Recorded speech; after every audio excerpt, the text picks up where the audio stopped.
Ma siamo tornati in onda. Allora, vorrei che Fortini raccontasse, precisiamo, sono tutti imprenditori qui, però siccome appunto l'abbiamo preso come esordiente, no? Come figura esordiente televisiva, allora ci racconti cosa vuol dire 100%? Per la nostra azienda, noi l'abbiamo, come dicevo prima, abbiamo aderito subito appena abbiamo saputo appunto di questo 100% in Made in Italy, anche perché ci credevo. Quindi è la classica certificazione volontaria questa, no? Esatto. Quella esatto. che si diceva che è di adesione volontaria e purtroppo ce ne sono pochi, insomma. Sì, quindi vi siete fatti certificare anche? Sì, ci siamo fatti con CSQA? No, con Confartigianato. Ah, con Confartigianato? Ah, ok. Sì, con il Confartigianato è tutto partito da Macerata, tutto un discorso. E niente, abbiamo aderito subito, ma quella era una volontà, oltre che personale, anche dei nostri collaboratori, perché creiamo nel luogo, a Padova, ma in Italia principalmente, e la qualità che diamo al cliente vogliamo farla vedere. Quindi voi avete dei laboratori qui nel territorio? Noi produciamo tutto in azienda nostra. Producete che cosa? Diciamo proprio concretamente. Le shopper, borse, shopper. Quindi voi la materia prima la fate? La materia prima la acquistiamo. Andiamo in produzione con il taglio, poi la andiamo a serigrafare, a stampare, come si suol dire, a brandizzare, e poi andiamo a cucirle, confezionarle, e dopo andiamo anche a venderle. Anche... Ah, direttamente? Sì, noi produciamo, e quindi fino alla vendita, alla consegna e tutto. Ha dei costi rilevanti questo mantenere tutto in Italia? Avete avuto allettamenti da fuori? No, cioè è un discorso lungo. No, allora, ovvio che produrre qua ha dei costi enormi. La tassazione in primis, Quindi è un problema la tassazione? Moltissimo. La tassazione, cioè, anche quel punto là ci dovrebbero la politica darci una mano, ma forte anche, oppure a fare un'altra maniera. Comunque, il prezzo magari è un po' più alto della concorrenza perché tutti hanno una serie di costi farlo qua in Italia, ma questo per la nostra azienda è un valore aggiunto, avere la certificazione, magari anche avere tutta la nostra tracciabilità, come farlo, diamo la garanzia al cliente del prodotto, del materiale, di come è fatto. Ecco, il materiale che dice che viene da fuori, come fate a garantire che è un materiale buono? Perché l'azienda ci certifica, è un materiale certificato, ad esempio anche il filato è certificato. Tutti i nostri voi controllate da dove proviene, che sia una azienda seria. Sì, allora uno potrebbe dire non è made in Italy, allora se prendi la roba all'estero. È made in Italy. Sì, è fatto qua, progettato, prodotto qua. E la materia prima? La materia prima è estranea al 100% made in Italy, è l'unica cosa che è estranea perché non siamo produttori di materia prima. Perché non è un prodotto. Quindi la certificazione al 100% made in Italy non include la materia prima. Posso fare una domanda? E quando la certificazione che date, no? Visto che voi vendete anche, vendete a grossisti o al dettaglio? Al dettaglio, grossisti. Ecco, e io che se vengo lì, mi fate vedere la certificazione, come faccio a vedere io? Come valorizzate la vostra merce? Come faccio io a capire che tutto materiale italiano, che c'è la certificazione, viene esposta alla certificazione, viene dato... No, se lei vuole venire in azienda, lei può vedere che noi produciamo lì. Sì, no, ma io che acquisto, dico, no? Sto dando un assist, no? Per farmi capire come io che acquisto vedo che prodotto... Perché c'è una legge dove noi siamo certificati, ma io che acquisto, come faccio a saperlo? Questo chiedo, come acquirente. Sì, c'è l'etichetta. C'è l'etichetta. C'è l'etichetta all'interno del prodotto. Ah, ok, sì. 100%. C'è l'etichetta all'interno del prodotto dove è scritto i dati dell'azienda e la certificazione. L'altro imprenditore che... Sì.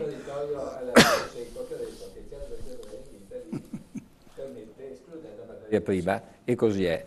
Io prima dicevo che la mia azienda è 101%, nel senso che ho anche materia prima made in Italy. La mia azienda che è un lanificio operante nel 1861, naturalmente compra le lane per fare i tessuti d'abbigliamento maschili in tutto il mondo, però ha una nicchia, che rappresenta circa il 7-8% dell'intera produzione, che usa solo lane italiane. Quindi stiamo recuperando con greggi nell'Appennino, in Puglia, nelle Marche, in Abruzzo, eccetera, dei greggi di lane merine italiane con cui facciamo dei tessuti che sono 101%, per cui superano addirittura il 100% del Made in Italy.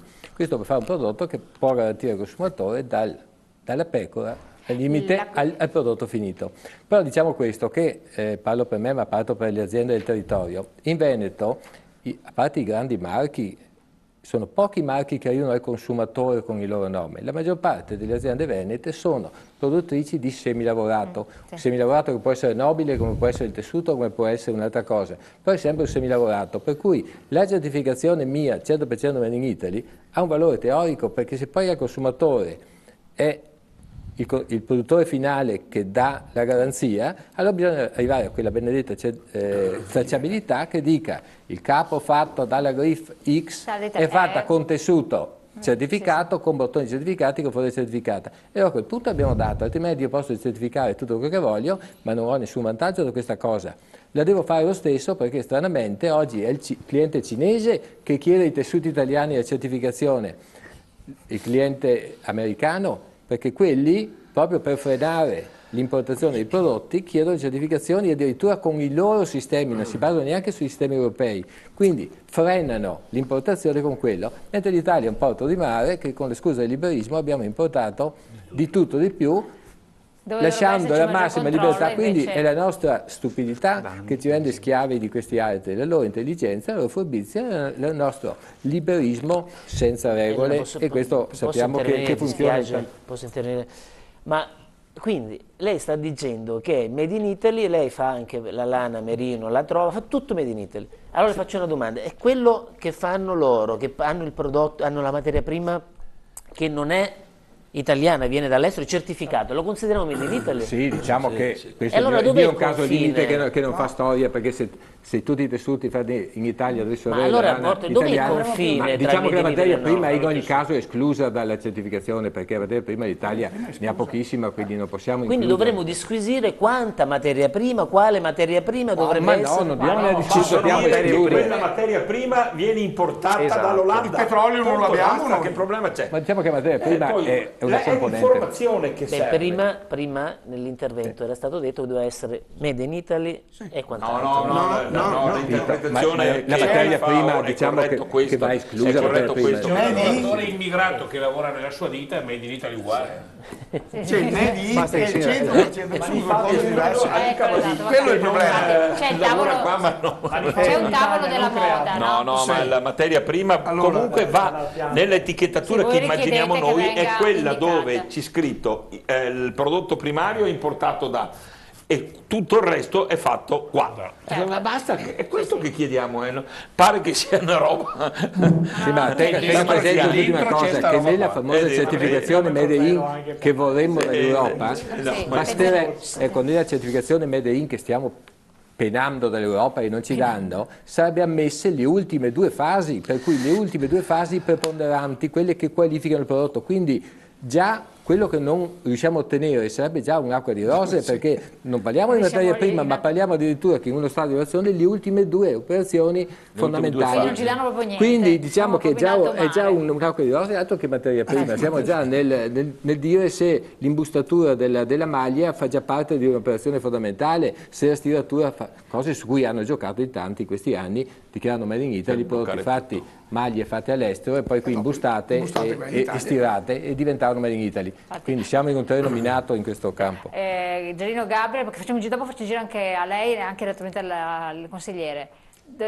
A lei chiedo questo passaggio ulteriore, tra l'altro, ma allora noi ci siamo giocati malissimo il semestre europeo? Noi il semestre europeo ce lo siamo giocati malissimo, nel senso che alla luce di tutto questo che sta venendo fuori. Chiediamo da 25 anni che l'Europa intervenga a favore, diciamo, della tutela del Made in Italy, e non lo fa perché ha interessi diversi.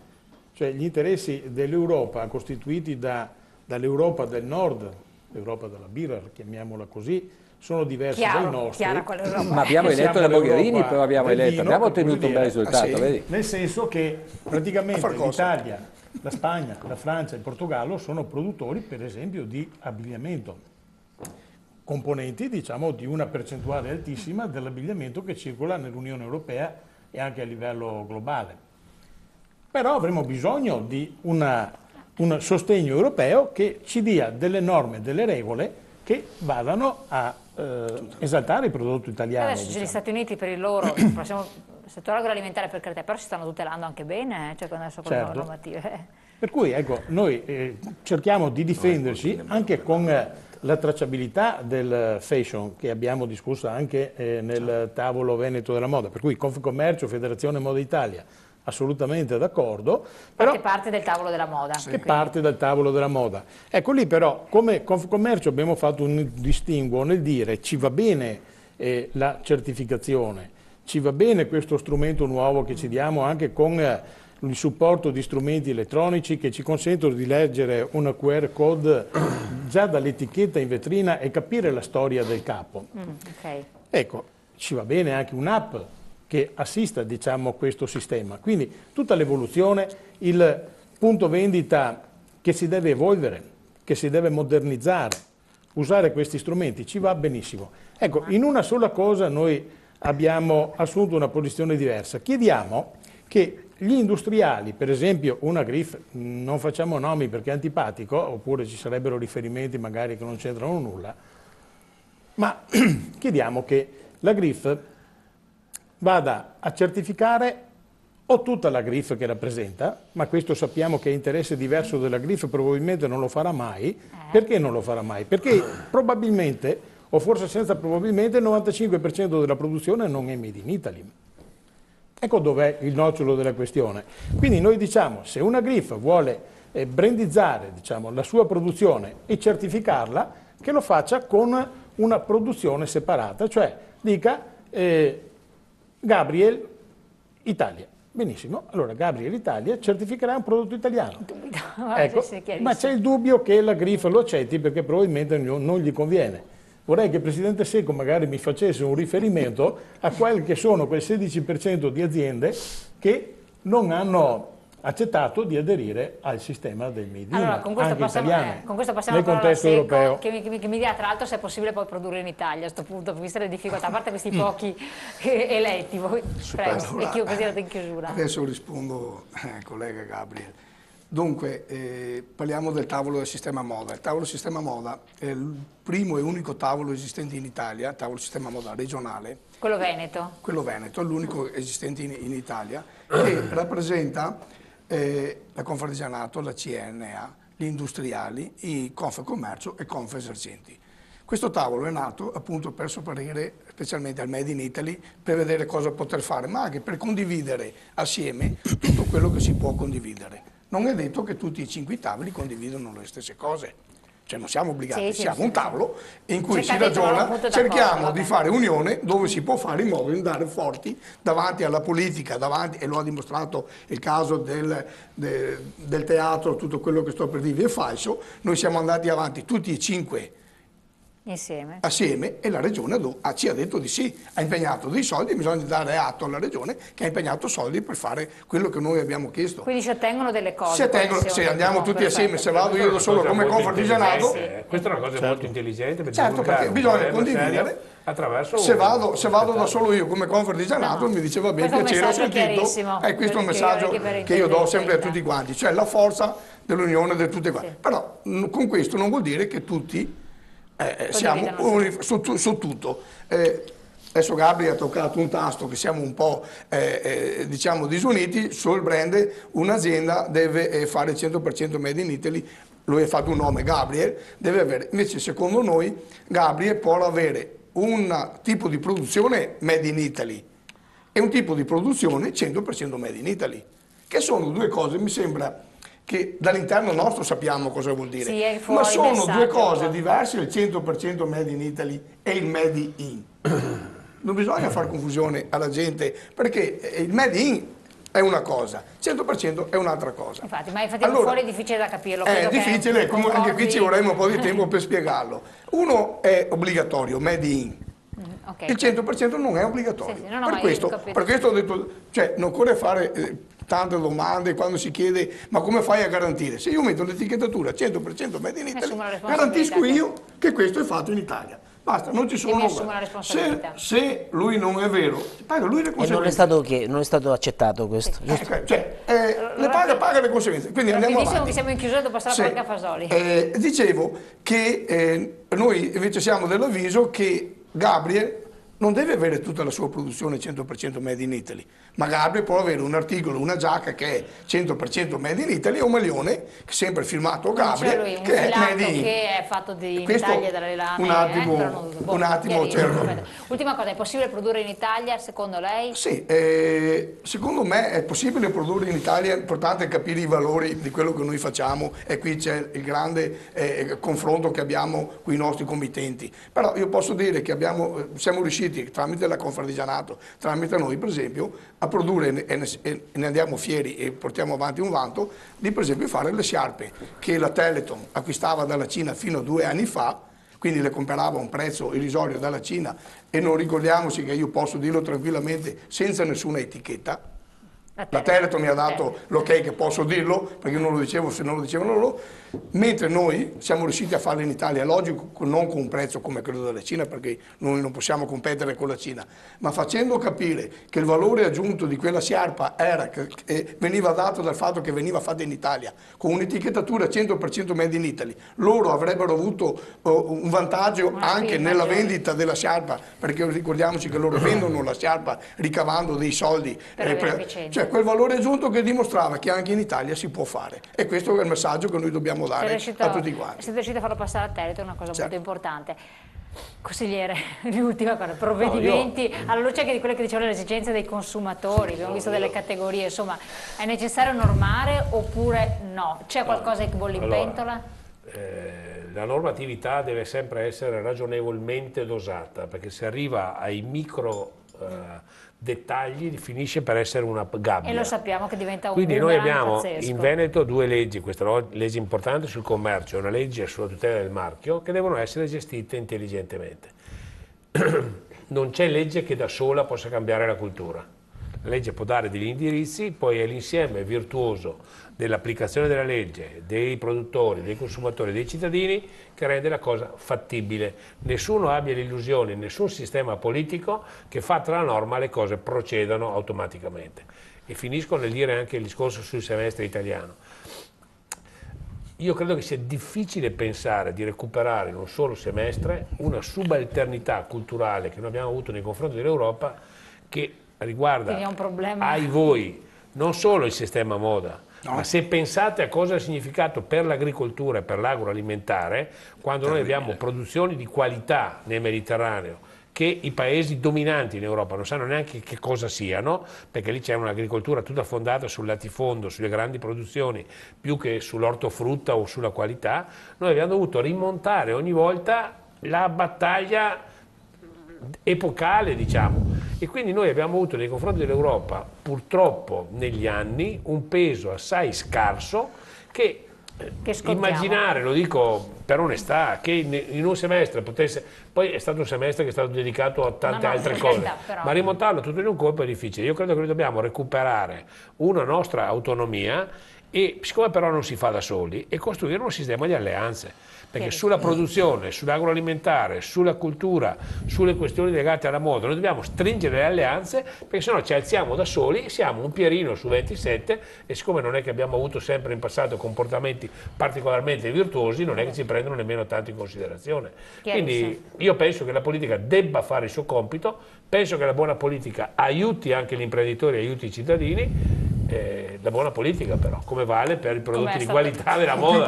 Con più presenza a Bruxelles magari.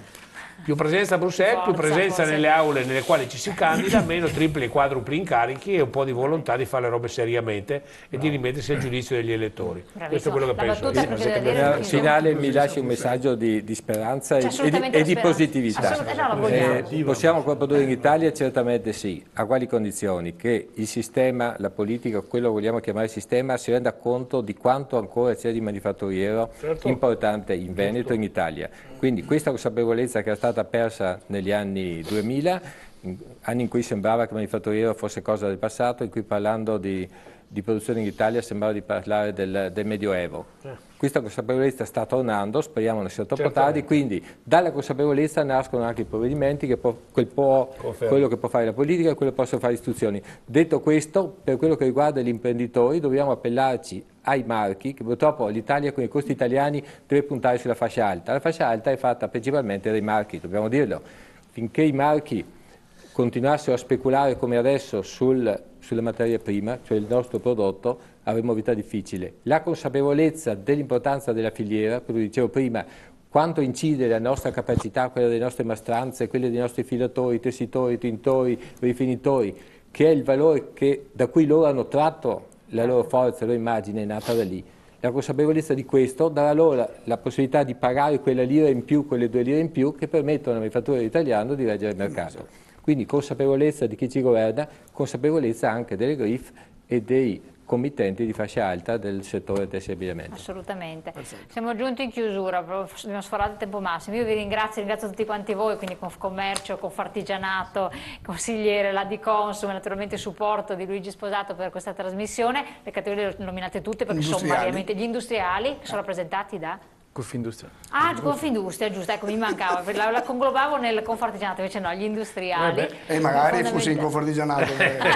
Pagherei meno un caso politico. Pagherei meno imposte. Mi mancavano gli industriali, fondamentale, quindi ho avuto un bel tavolo di lavoro e naturalmente teniamo in conto che se anche voi avete acquisito questa consapevolezza, ve ne fate portatori e ne siete consapevoli, quindi fate delle scelte anche ben ponderate, aiutate il lavoro, perché poi alla fine si parla anche della nostra economia, quindi anche noi possiamo tornare a diventare big spender, quindi acquirenti consapevoli di prodotti made in Italy anche se costano di più e non solo gli stranieri, perché abbiamo un lavoro nel nostro territorio che non viene portato fuori, le aziende possono continuare a vivere qui e incentiviamo quindi un'economia produttiva positiva. Grazie ancora, buon proseguimento, buona serata, vi lascio naturalmente con un messaggio molto interessante per chi vuole continuare a fare impresa anche con l'export. Grazie, brava Italia!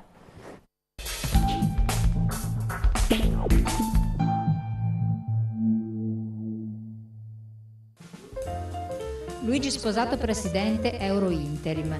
Andiamo su un'altra piattaforma, andiamo quindi su internet e parliamo di qualcosa di estremamente importante e innovativo per le aziende che vogliono farsi conoscere, far conoscere e vendere i propri prodotti all'estero, ovvero Bravo Italia è un marketplace di Eurointerim Servizi SPA e del gruppo quindi Eurointerim Agenzia per il Lavoro. Intende dare la possibilità a coloro, quindi piccole e medie aziende, che hanno un prodotto italiano, quindi Made in Italy valido, e viene data la possibilità di poter metterlo in vetrina e farlo individuare e riconoscere nel mondo.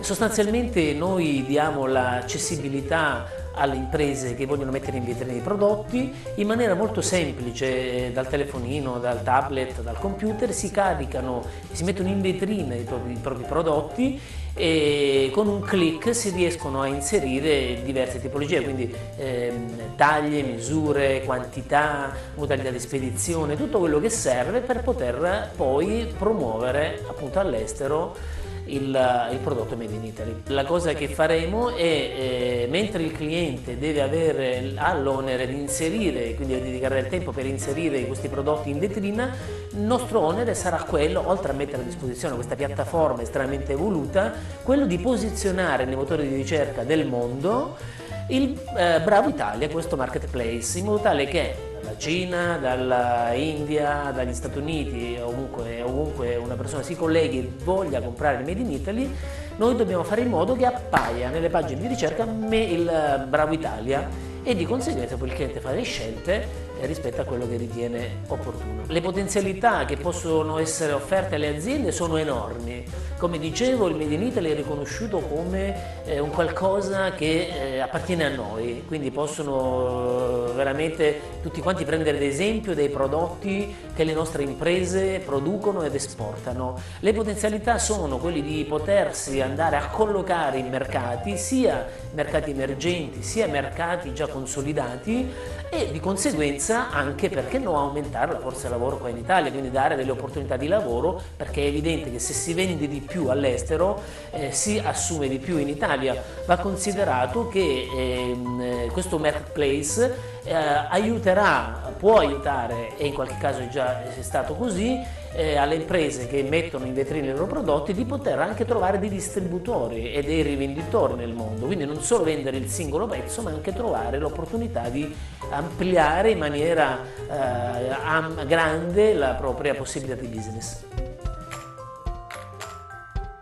Il tuo prodotto è from Italy. Vendilo qui su www.bravoitalia.it.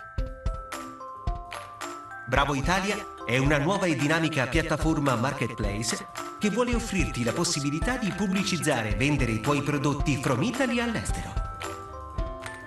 Noi ci occupiamo del posizionamento su Google per promuovere lo stile italiano all'estero e della visibilità del tuo brand sui social network. Tu crei la tua vetrina gratuitamente, sponsorizzi il tuo brand e incrementi il parco clienti. Puoi gestire le spedizioni ovunque tu sia. Spedisci i tuoi prodotti in tutto il mondo. La chiave del tuo magazzino è sempre a portata di mano. Riassortisci i tuoi prodotti e la tua vetrina è sempre viva. Abbiamo a cuore il tuo successo, perché sarà anche il nostro. Registrati con un clic. Inserisci con facilità i tuoi prodotti. Gestisci in autonomia la tua vetrina e gli ordini. Sponsorizza il tuo brand gratuitamente. Registrati e inizia a vendere.